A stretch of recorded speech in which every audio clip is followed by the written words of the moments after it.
Good morning. तर भैया के हातों की चाय पिऊन दिवसाला सुरुवात झाली। भैया बोलतीये म्हणजे तुम्हाला समजलंच असेल की आम्ही आलो होतो एमपी मध्ये। आणि एमपी म्हटलं म्हणजे उज्जैन सोडून अजून कुठे जाणार। उज्जैन मध्ये पोहोचल्या मस्त आवरला आणि निघालो मंदिराकडे। आपल्याकडे जसं ब्लॅक आणि येलो कलरचे ऑटो असतात तशा इकडे अशा होत्या। बाहेर टिक्का लावला आणि आम्ही निघालो मंदिरामध्ये।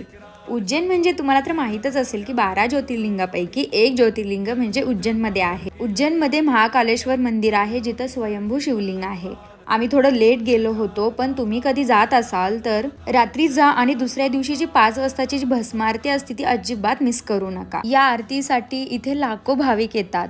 मला कधीही पुन्हा चान्स मिळाला तर मी या आरतीला नक्की जाणार आहे आणि प्रत्येकाने उज्जैनच्या महाकालेश्वरला एकदा तरी जावं असं मला तरी वाटलं। तुम्ही जर लांबून येत असाल तर इथे ऑनलाईन बुकिंग ही करू शकता। बाहेर आल्यावर थोडी शॉपिंग केली आणि निघालो पुढच्या प्रवासाला।